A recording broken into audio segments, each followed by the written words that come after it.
آج کا انسان صرف مکان میں رہتا ہے، اس کا گھر ختم ہو گیا ہے۔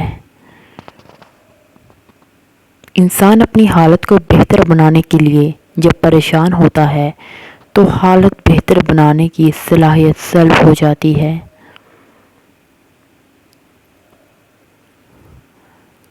دعا یہ کرنی چاہیے کہ ذکر الہی جاری رہے اور راتیں اپنے اشکوں سے منور رہے اور لوگ ہمارے ہاتھوں سے محفوظ رہیں اور پیشانی سجدوں سے محروم نہ ہو۔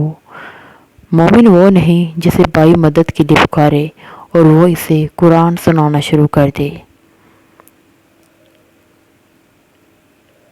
پسند کو چھوڑنا بڑا مشکل ہوتا ہے اور ناپسند کو قبول کرنا بڑا مشکل، اور یہ کر جانا اللہ کے بڑے شکر کا مقام ہے۔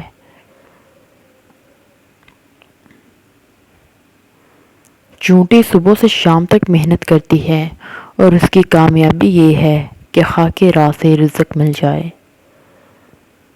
یتیم کا مال کھانے والا 1000 یتیم خانے بنائے سکون نہیں پائے گا۔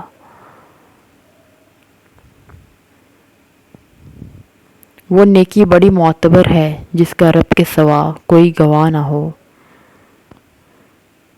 ایک چھوٹی سی نیکی سر انجام دے لینا ایک بہت بڑے ارادے سے بہتر ہے۔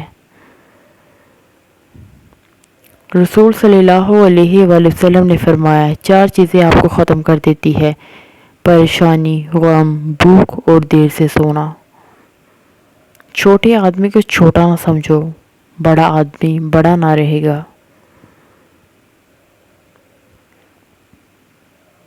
جس انسان میں ذاتی صفات نہ ہوں وہ اپنے لباس سے لے کر اپنے مکان تک اپنی ہر شے کی تعریف چاہتا ہے۔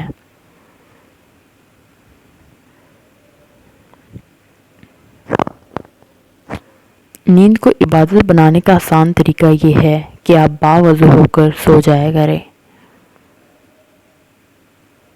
3 کام کسی کے دل میں آپ کی عزت بڑھاتے ہیں: سلام کرنا، کسی کو جگہ دینا اور اصلی نام سے پکارنا۔